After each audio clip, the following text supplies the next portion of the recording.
Hey guys, how you doing? Welcome to Maximize Monday. I'm Maya, and Pastor Nick will be with us very shortly. But of course, we're so excited to see you today. If you are tuning in for the first time, please don't be shy. Say hello so we can celebrate you. I'm just realizing I'm missing an earring. But we're happy to see you. If you're tuning in for the first time, please leave a VIP in the comments below so that we can celebrate you and welcome you to our Maximizers family here. But also, if you are a seasoned Maximizer, we just want to say welcome again. Let us know where you're tuning in from so we can rep your city. But as you guys know, we're always excited to meet with you on Mondays every week as we get started in our week here and really trying to discuss ways that we can maximize our week and get off to a great start, right? So again, I'm not talking to by myself until Pastor Nick is here. Drop a comment so I can see who's here.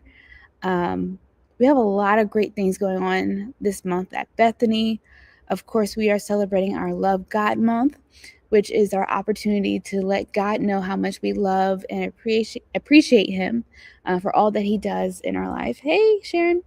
Um, you know, everything that He does. There's so much I can't even name them. But what we're doing, of course, is we're having our Try God challenge, which is really making sure that we're devoting our time, our talent, and our treasure to Him and letting God do what He does best in our lives. Also, we are showing that love to others. So we have in our Lenten season, we have a Catch the Fire campaign where we're collecting coats, supplies. We have a full list on our website of things that we're collecting that we are then going to donate to our community members. We can't proclaim that we love God and share how much He loves us if we're not being able to share that love with others as well. So you'll see more information about that coming soon. And then also, this is very exciting because we have our song release with Transform Nation. Hey, Brian, with Transform Nation Music. They are releasing their new single, This Is Why I Love You. And guys, let me tell you, this song is so good. I've heard it and it's been stuck in my head all week. So I'm so excited for the official release on this Friday. That's February 13th. You can find out more information on their website, transformnationmusic.com. Now, to celebrate together as a church family, hey, Kife, we are also having Transform Nation, This Is Why I Love You Sunday. That's this Sunday coming up at our 11 a.m. service. And it really is just, culminating, of course, all the reasons why we love God for Love God Month and then celebrating this song release. So if you love that song, like Karen says, please come out and join us on that Sunday. We want to rep the nation by wearing our transformation gear. So if you have a sweatshirt, a hoodie, or whatever you might have, they have mugs as well. Come and rep the nation with us as we celebrate. This is why I love you. All right, start thinking of all the reasons why you have to love God, because He's just been so good to us. And I think oftentimes we don't take the opportunity to really verbalize why we love God, right? So this is just our opportunity to do so, right? Especially as we're in our sermon series, No Opportunities Wasted. Kiva said he's been replaying the song in his mind. Yep. So definitely want to make sure that you come out and join us. Hey, Nelly Nell. So happy to see you. All right, so last week, Pastor Nick is on his way. He's not going to leave me hanging this time. But last week we spoke on,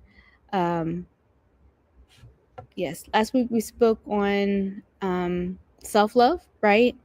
And learning to extend grace to ourselves, and understanding that we have to go through the process. We can't ignore the failure, right? And that we have to be able to see perhaps what our shortcomings are so that we can learn and grow through them. So I'm going to ask you guys a question. How have you been doing that? How have you been implementing that into your lives? You know, it's okay to go through that struggle and acknowledge perhaps the areas in your life that you need to work on a little bit. And I think that's always the hardest part, is starting, because no one wants to acknowledge or to no one wants to acknowledge or to see the areas that, you know, maybe I'm not so good at in the moment.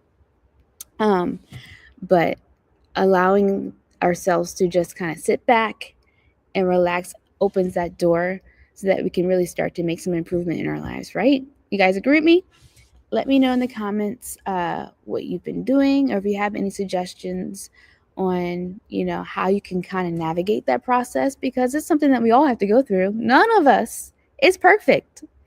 Hey, Scott, we all have our things. We all have our little idiosyncrasies that make us special, right? But it's also something that we can celebrate, and that's where the grace comes in. Ife says that he's been busy praying and reading each night. Yes, that's definitely what. Fix this right now. This is my idiosyncrasy.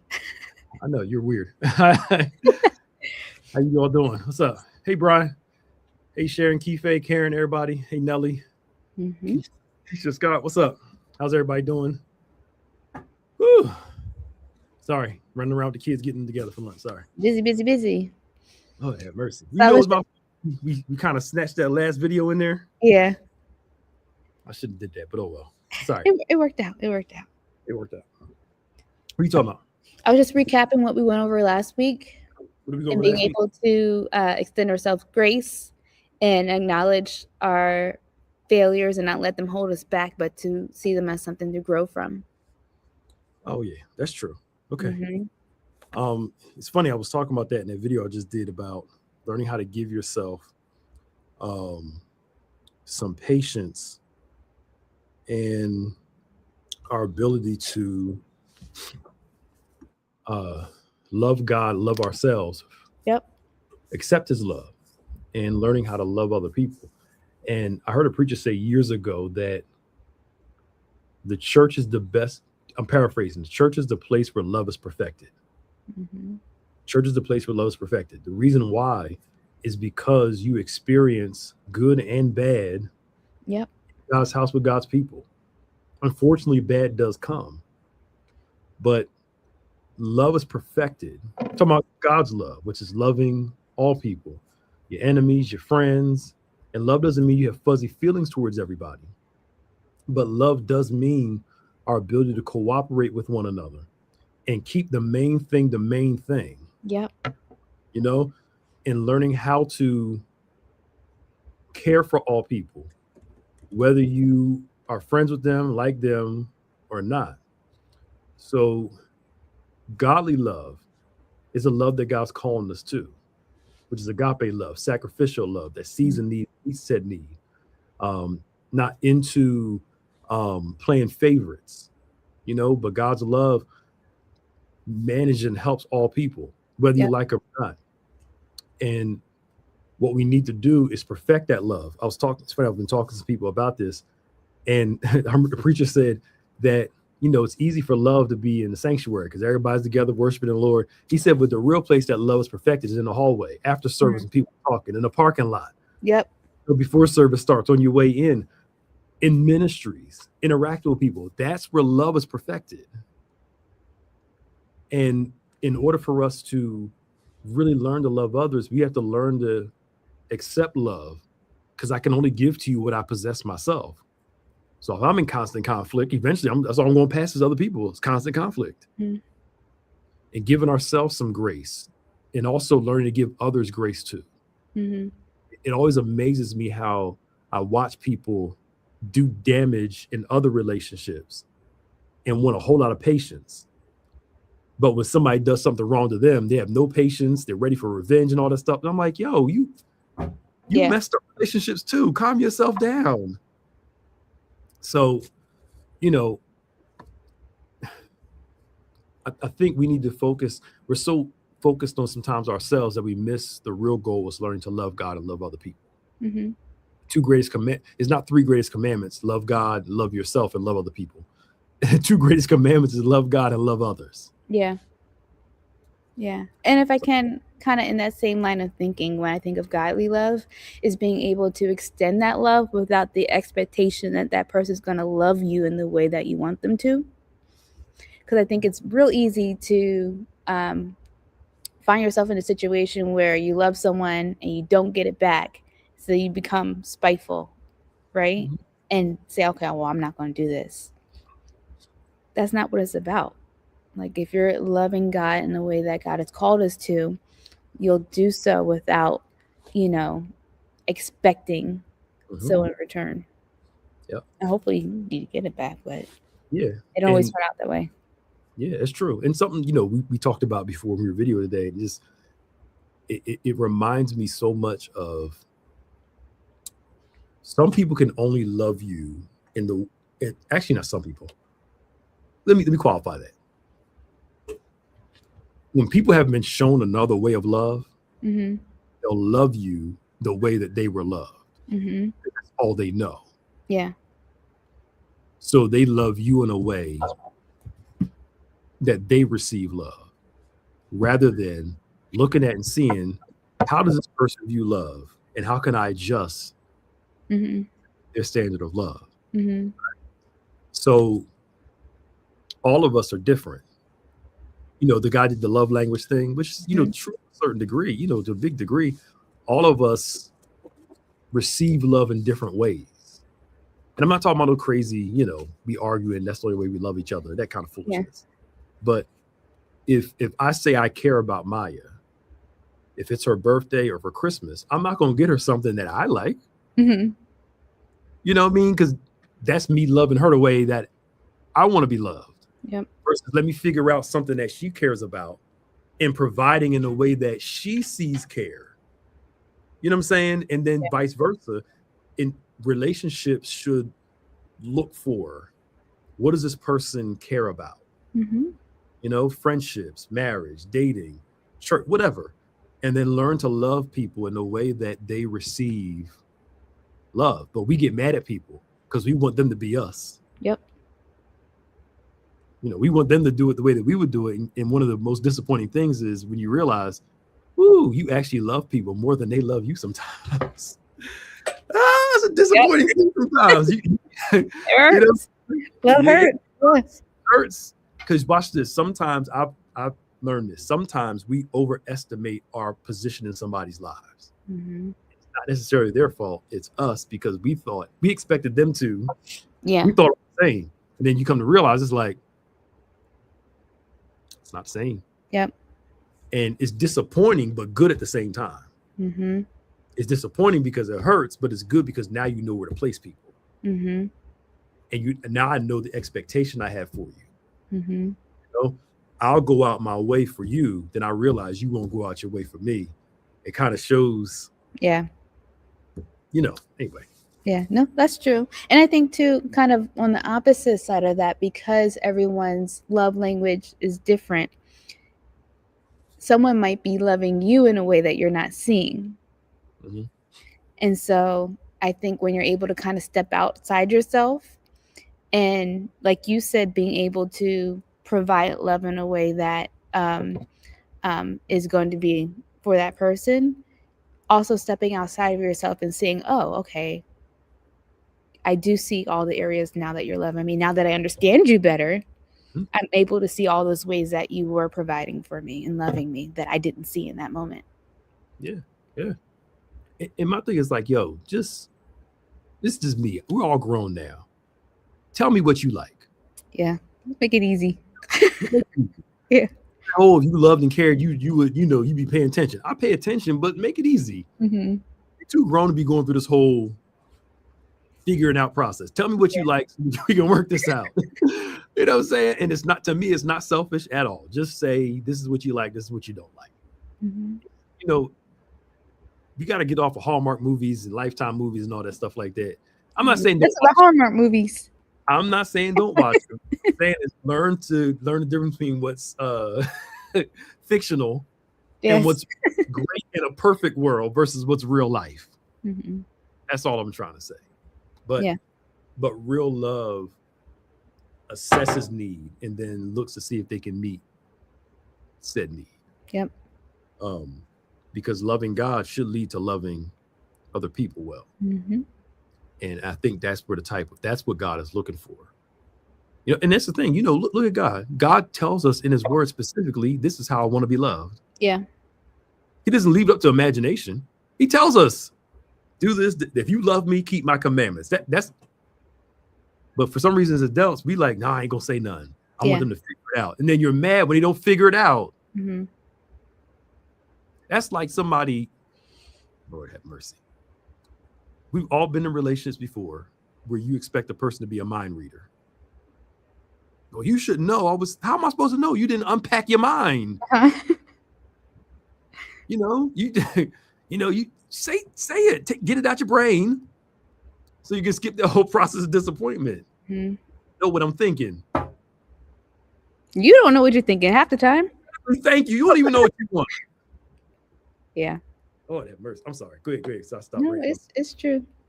And I think that's part of the selfishness of it, where you think that life just kind of revolves around you so that everyone else kind of knows where you're at.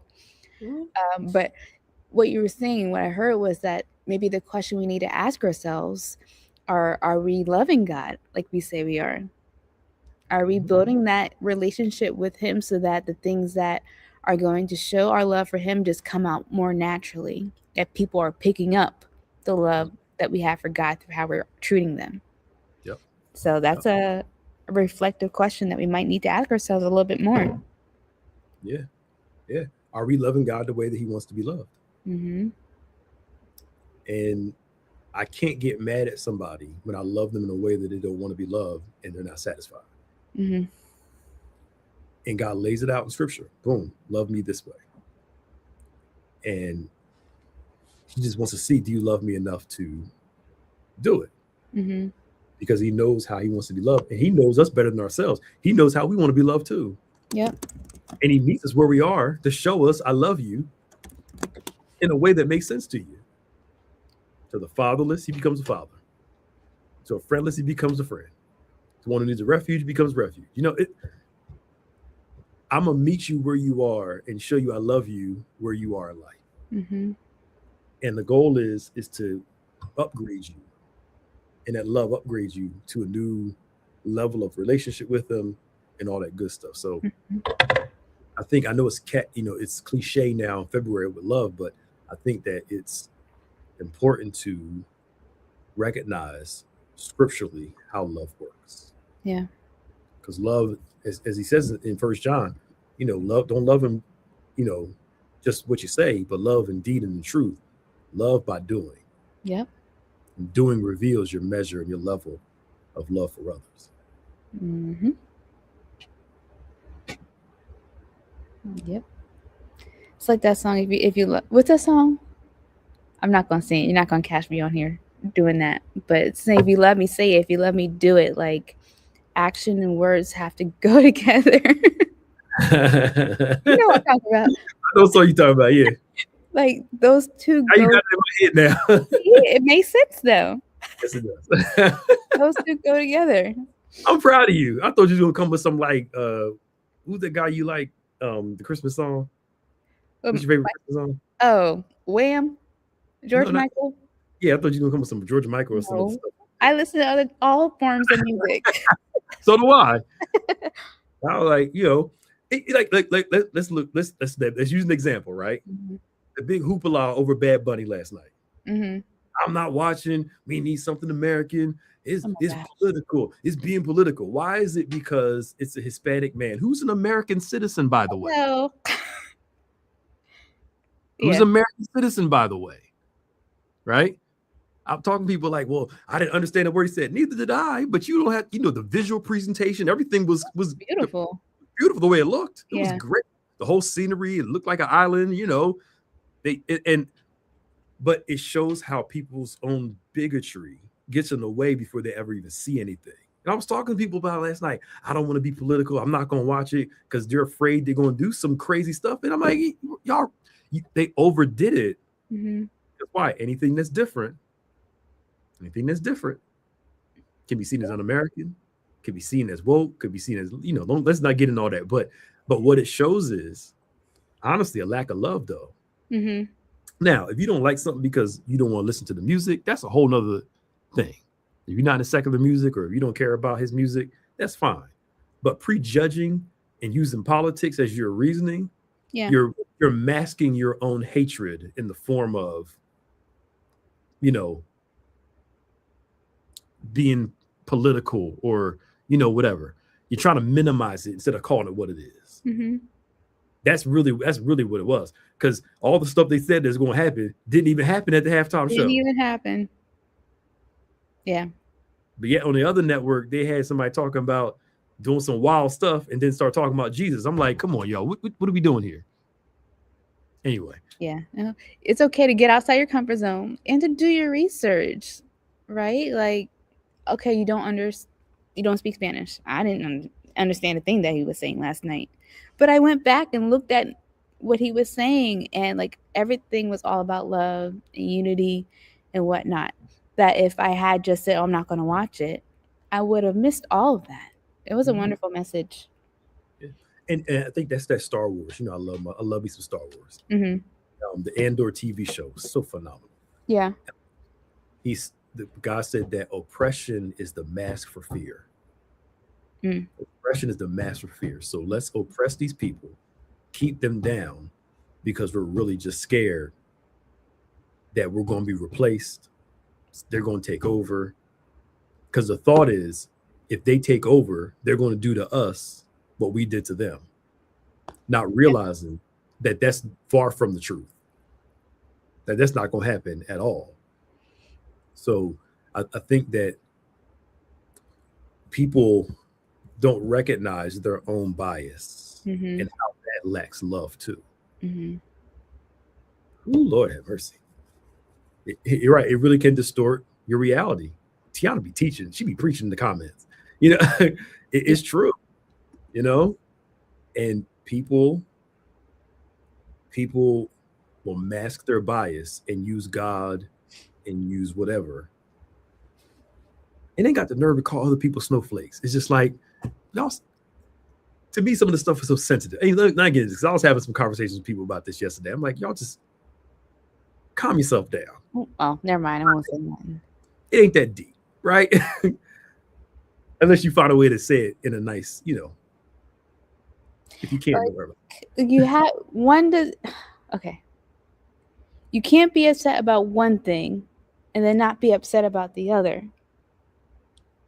Mm-hmm. So, like, make it make sense. Make it make sense.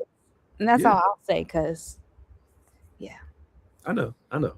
But I think sometimes our quote-unquote self-love is, we use it as a reason to be shut down towards new things. It's like when people say, I'm protecting my peace, usually that means you're basically running from conflict. That's all it is. Yeah. And you're in conflict. And you can't run from conflict all your life. I'm sorry, you can't. You cannot. I'm trying to protect what's mine. No, you're just afraid of different things. But sometimes we mask our fear in bias and prejudice and shutting down. We mask our fear in avoiding things because we're really just scared, rather than challenging our fears. It's like a good person that genuinely loves you. If you're not used to it, you'll think they're crazy. Mm-hmm. But a person that's trifling that loves you, you all for it, because you trust that more than you trust something good. Rather than just scared, this good person is going to hurt my feelings. Because if they hurt me, that means I'm really not valuable or whatever. Say yourself. But either way, I gotta get out of here. Either way, we have to learn to love God more and receive his love better. Because the more I can receive his love, the better I can be for other people, myself, etc. Mm-hmm. All right. That's it. That was good stuff. Yeah. So listen up, y'all. Hope you enjoyed today. We'll be back next Monday for Maximize Monday. If you missed yesterday's service, go back and check it out. We had a good time in service. Bishop preached. And when's the video dropping for This Is Why I Love You? The video? Yeah. Let me have a video for it. We're working on a video. We're doing a documentary type thing. So that's going to play during Sunday service. So make Okay. sure you're with us this Sunday because we're having our This Is Why I Love You Sunday, right? Yeah. But the song releases on this coming Friday, Okay. the 13th, on all streaming platforms. So we would definitely want to make sure that you guys know to go and listen to it, share it, and then add it to your playlist because that's what helps it go more worldwide. So Mhm. exciting things happening. Yep, it's gonna be great. And don't forget, we do have Embrace class tonight. Tomorrow night is Diamonds Women's Ministry. Come on, check it out, ladies. Come out at 7 o'clock, right? Yep. So 7 o'clock tomorrow. Ladies, come on out. You're going to enjoy it. And of course, we have Wednesday Bible study in the morning, 12 noon. And of course, in the evening, we're trusting God that He's going to do great things. And of course, on point on Saturday at 9 o'clock. And like she said, on Friday, the This Is Why I Love You release. And of course, on Sunday, we want to see you as we celebrate This Is Why I Love You, the song coming out. You can purchase it's on the Transformation stuff. Is that on the website? So if you want to get some merch, that's on their website at transformnation.com, transformnationmusic.com. I'll post the link here. How about I can't say transformation without saying transformation first? Mhm. I did that during the announcements on Sunday. Mm. Music.com. So you can go there. I posted the link in the comments and buy some merch that they have available as well. Okay, Or good. if you're in the area, they're selling after service too. Yeah. And we have the Now things too. I think the Now merch. I think it's on Bishop's site.